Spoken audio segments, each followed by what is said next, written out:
Mungkin saat ini beberapa pekerja media ini malas untuk membuka literasi, melakukan riset. Kalau gue ngelihatnya beda lagi. Mereka itu masuk dalam ranah perbudakan digital. Betul. Jadi mereka Paksa sedemikian rupa untuk menulis lebih dari 10 artikel.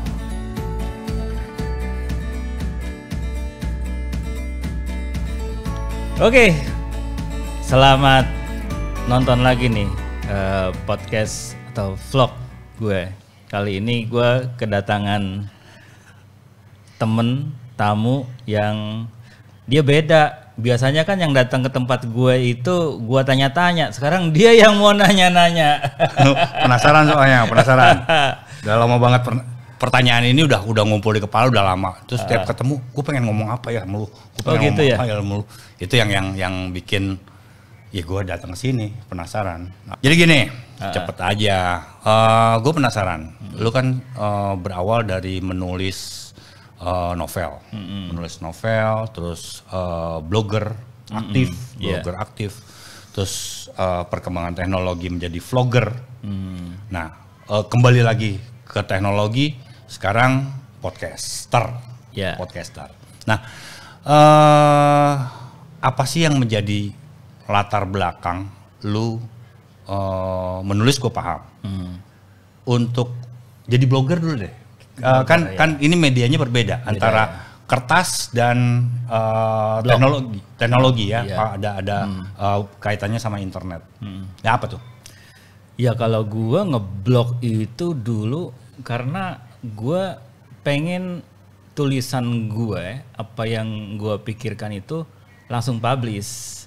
Ya, kalau zaman dulu tuh kan kalau kita mau nulis ke media ya, lo tau lah ya. Itu ada redaksi yang memeriksa, wah tulisan nggak lolos. Gue pernah lah berapa kali di media-media ternama, ada yang tiba-tiba nungguin nggak lolos, tapi ada juga media-media yang ngasih surat kelemahan tulisan gue di mana gitu kan. Akhirnya kan gue mikir, gue pengen apa yang gue pikirkan, gue nggak pengen tulisan gue itu sangat teratur, gue pengen nulis belak-belakan apa adanya gitu kan. Akhirnya gue kenal lah, gue ke warnet, ada blog, kita bisa bikin blog. Dulu itu macam-macam, ada e-blogi, macam-macam lah ya. Ada. Akhirnya ya gue bikin lah di situ, ngeblog tanpa editor, tanpa dimoderasi, tanpa seleksi dari redaksi, langsung publish. Itu sih sebenarnya. Gue pengen apa yang gue tulis langsung publish. Nah, kan tadi pertanyaan gue belum terjawab sepenuhnya nih. Antara media cetak, media novel itu kan tulisan-tulisan yang di print lah istilahnya, di print. Dan ada royaltinya. Ada royaltinya. terus bergeser ke sesuatu yang maya, yang hubungannya dengan teknologi gitu lah. Nah, modal apa sih yang lu siapin? Ini berkaitan dengan keinginan orang-orang. Gue pengen nulis, tapi nggak mulai. Oh iya. Nah, ya, kalau gue dulu laptop aja nggak punya ya, gitu. Nggak punya lah laptop. Modal dengkul. Zaman dulu gitu. Jadi gue ke warnet gitu. Kalau dulu gue punya notes, apa yang mau gue tulis dulu tuh. Gitu, nanti sampai ke warnet, gue ngetik udah, baru gue publish kayak gitu sih. Tapi lama-kelamaan kan memang gue punya PC dulu rakitan. Gue ketik dulu di MS Word gitu. Baru gue ketika mau onlinein, gue harus ke warnet. Karena zaman dulu untuk bisa punya modem lo tahu sendiri gitu. Luar biasa. Mahal gitu kan. Terus memilih provider juga terbatas waktu itu. Betul. Tua banget ya? Tua banget. Ya itulah tahun 2003. Berarti masih Wasantara.net. Ya, masih sama 080989 4 kali. Apa tuh ya? Telkomnet instan. Oh iya. masih hafal gue iklannya gila. Gitu. Dengan kemampuan bandwidthnya terbatas sekali. Terus tapi untuk nulis sih masih mumpuni lah ya, masih bisa terlayani lah ya. Nah, setelah memilih berpindah kubangan dari kertas ke digital, balik lagi untuk mengisi kan butuh amunisi. Ya. Nah, ini apa yang mendasari untuk kalau yang gua tahu dari beberapa teman bahwa digital itu konten digital itu harus rutin. Nah, bener nggak sih? Pertanyaan ini kudu dijawab dulu nih. Bener nggak sih rutin itu jadi kemutlakan bermain di era digital? Ya kalau gue rutin itu memang kebetulan gue punya jadwal sendiri. Setiap hari apa gue harus ke warnet dulu.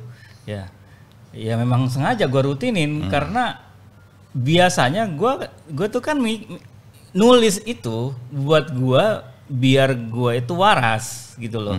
Karena banyak hal yang gue kadang ngelihat situasi di masyarakat kayak gini gitu. Kalau nggak gue tulis itu gue kayak stres sendiri, gila sendiri. Kalau gue udah nulis, kalau istilahnya siapa ya, Mas Hernowo, plong, gitu. Gue plong, jadi itu gue rutin seminggu gue bisa 2 kali ke warnet, itu dengan biaya. Terus gue dapat apa? Gue nggak dapat duit dari situ. Gue cuman ada kepuasan batin, bisa gue publish, dan ternyata lebih puas lagi ketika ada yang respon, ada yang baca, ada yang komen. Zaman dulu itu yang namanya komentar di blog itu benar-benar mendiskusikan topik yang gua tulis, gitu loh. Kalau sekarang kan, ya sekedar viralkan gitu ya, aja kan. Kayak gitu. Nah, kalau tadi ada kewajiban, ada karena memang ada jadwal, jadi mau tidak mau mengisi dan mengutip Mas Hernowo tadi harus jujur menyampaikan sesuatu. Pernah nggak sih menulis sesuatu di blog, tentunya di blog pribadi yang tidak ada filter siapapun, filternya hanya diri sendiri, itu keganjel? Gua tulis jangan ya, Oh, pernah sih, pernah. Itu ketika gua mau mengkritik salah satu partai. Apa-apa yang bikin ragu-ragu? Aduh, gua tulis apa enggak ya nih ya? Kalau gue sih dulu cuma mikirnya gue bisa dilaporkan, walaupun saat itu belum ada undang-undang ITE ya. Undang-undang ITE itu baru keluar 2008. Cuma kan bisa saja ketika kita menulis lalu ada yang nggak terima. Kalau nggak terimanya dalam bentuk komentar saja sih no problem gitu loh. Makanya gue tulis di blog gue dari zaman dulu sampai sekarang nggak gue hapus tuh disclaimer. Apa yang gue tulis ini adalah pikiran gue murni dan gue nggak pernah menjadi bagian dari terafiliasi secara politik kemanapun, tidak menjadi bagian pemerintah dan juga tidak anti pemerintah, gitu. Gue punya disclaimer kayak gitu. Apabila ada yang tersinggung, ya dibicarakan, jangan lapor polisi. Oke. Gue bilang gitu. Lu dengan menampilkan disclaimer seperti itu berarti sudah paham dengan resiko-resikonya. Iya, paham. Sudah tahu. Karena pernah berurusan, tapi nggak usah dibahas. Yeah. Ini suatu saat kita bahas yang behind the scene gini. Nah, lu paham soal batasan-batasan yang harus lu pagari di awal untuk membuat sesuatu konten. Pernah nggak ketika lu menulis sesuatu, menyampaikan sesuatu itu, ya tadi udah disampaikan, ditentang sama orang. Yeah. Gitu. Nah, bagaimana lu menyikapi itu? Energi lu kan harus kuat nih, punya energi lebih untuk mempertahankan tulisan lu. Ya, kalau gue sih, ketika tulisan gue didiskusikan dan ternyata emang oh ya ujungnya gue salah, gue terima. Oh iya, thanks lo udah ngasih masuk, karena gue nggak pernah merasa apa yang gue sampaikan itu benar. Gue hanya merasa inilah yang gue sampaikan. Apabila nggak ada yang nggak sependapat, iya kasih masukan. Dan ternyata ketika masukan itu benar, gue terima. Ngomong-ngomong ngeblok tuh udah berapa lama? Masih sampai saat ini masih? Masih dari 2003 gue. 2003 sampai 2021. Iya. Berarti ya segitu deh ya. Matematika pas matematika gue basket lah ya. Ya segitulah, hitung sendiri. Nah, bergeser ke era kekinian. Ada vlog, mulai vlog. Dan gue juga ada melihat vlog MT. Oh iya. Vlog MT. Itu dasarnya apa sih? Lu ikut era, ikut zaman, atau memang lu punya passion untuk narsis atau gimana? Gua itu punya akun di YouTube dari 2005 atau 2006 ya, gue lupa deh. Pokoknya ketika ada YouTube pertama kali, gue bikin akun. Dan di situ gue lihat, oh ternyata gue nggak cuma bisa nulis nih. Konten pertama gue di YouTube, gue masih ingat, itu tukang es yang di gerobak, yang pakai batok kelapa, di plek gitu, es serut. Nah, itu konten pertama gua. Itu dan ternyata melengkapi apa yang gua tulis di blog, itu ada videonya gitu loh. Cuma kan dulu videonya bikin link doang, nggak bisa embed ya, agak susah banget zaman dulu itu, gitu kan. Nah, gua merasa dengan video itu lebih orang ternyata banyak yang nonton gitu kan. Ya pergeseran kali ya, orang lebih seneng nonton ketimbang baca. Tuh. Ya akhirnya gue ya perbanyak lah mulai dari situ. Bahkan di YouTube gue itu gue tulis waktu itu konten-konten yang ada di sini untuk melengkapi blog gue. Itu di about itu. Tetap pertahankan ya. Tetap gue blog itu buat gue blog utama gitu karena sampai sekarang. Sampai sekarang. Blog tetap utama. Masih karena buat gue blog itu identitas gue ya. Tulisan gue yang lama-lama masih ada di situ. Gimana pandangan gue yang dulunya ya katakanlah mungkin keliru, nggak gue hapus, masih ada gitu. Nah, lu kan nggak punya latar belakang jurnalistik, cuma hobi menulis, terus juga tidak punya background kameramen. Iya. Lu juga bukan seorang broadcaster, bukan seorang penyiar radio. Bukan. Nah, sekarang merambah lagi ke podcast yang mengandalkan audio. Sebetulnya ini mainan lama kan, ini mainan lama, betul. Punya Apple, mainan lama, terus muncul lagi akhir-akhir ini dan makin marak. Ini gimana nih memilah antara tulis, audio visual dan audio doang? Ini menurut gua itu materi yang berbeda. Ini mainan yang berbeda dan pangsa pasarnya juga beda. Nah, lu gimana nih mengaturnya itu? Ya kalau sekarang sih gua biasanya sekalian. Ya ketika gua mau bikin konten apa, ada yang gua mulai dengan ngeblok dulu. Ntar itu jadi buat bahan skrip gue di video dan podcast, di audio. Ada juga yang gue mulainya dari gue show dulu. Gitu. Gue apa adanya belak-belakan, nanti ketika gue butuh bikin blog tinggal gue nonton lagi gitu sih.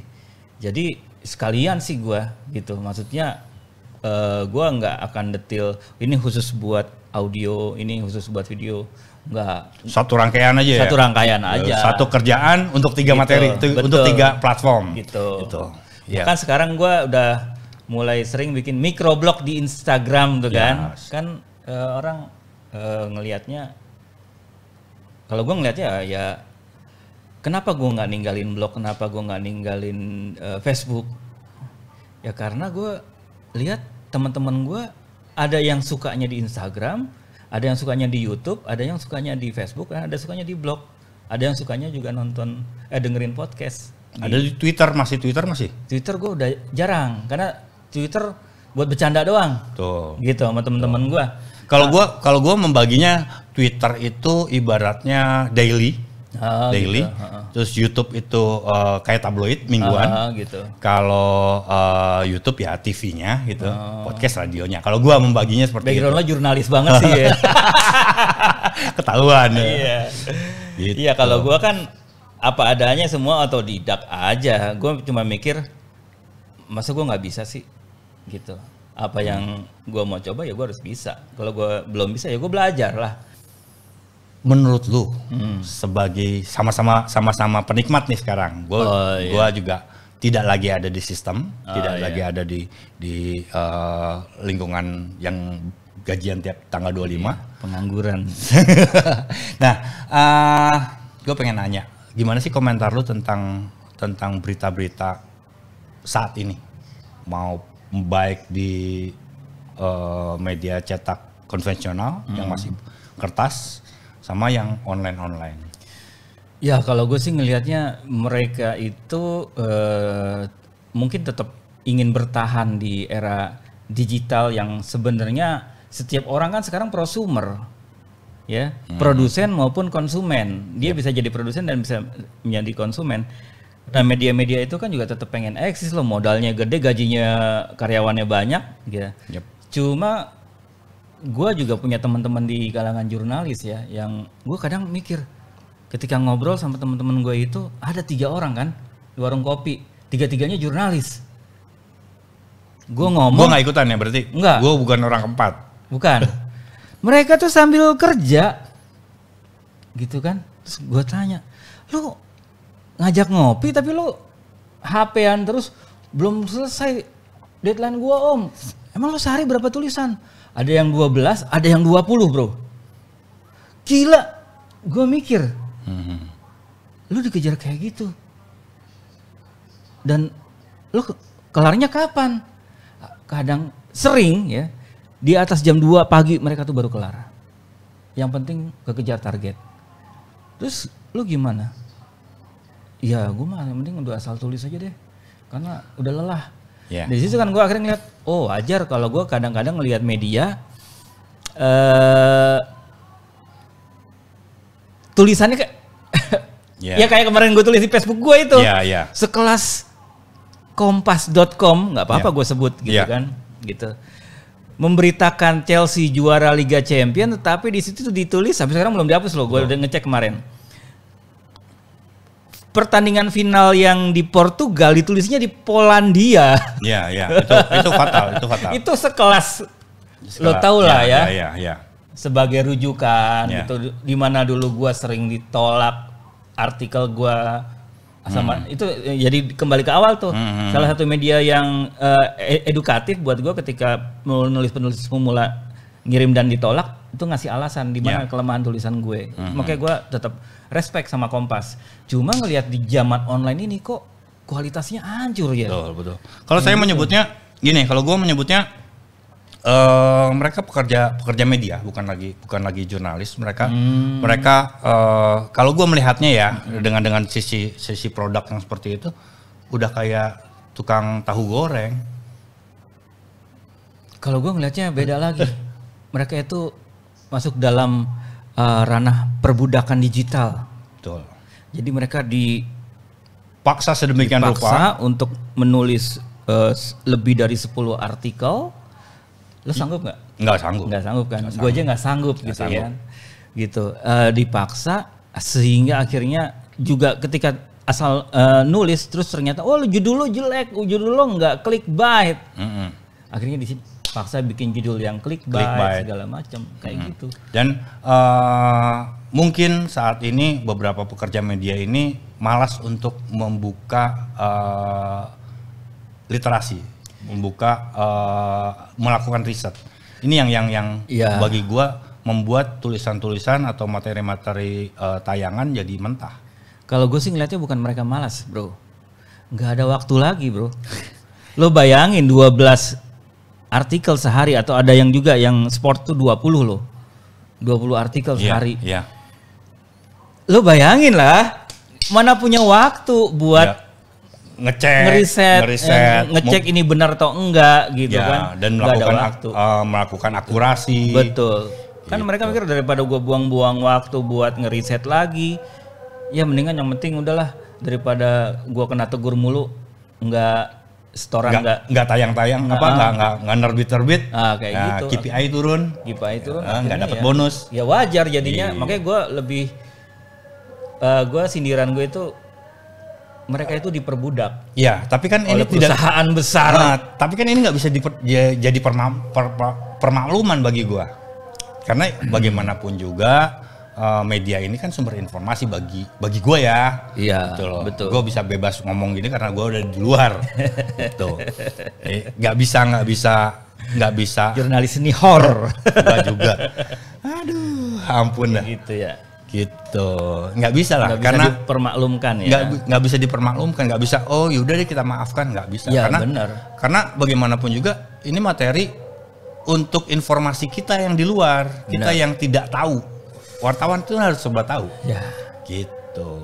Iya, kalau kita lihat wartawan, gue dulu pernah bercita-cita jadi wartawan, gitu loh. Karena buat gue dulu wartawan itu adalah orang yang keren, yang dia harus tahu banyak hal dan menghadapi orang yang baru dia kenal untuk dia interview dan posisinya sejajar. Ya, terus berani gitu loh nulis gitu loh.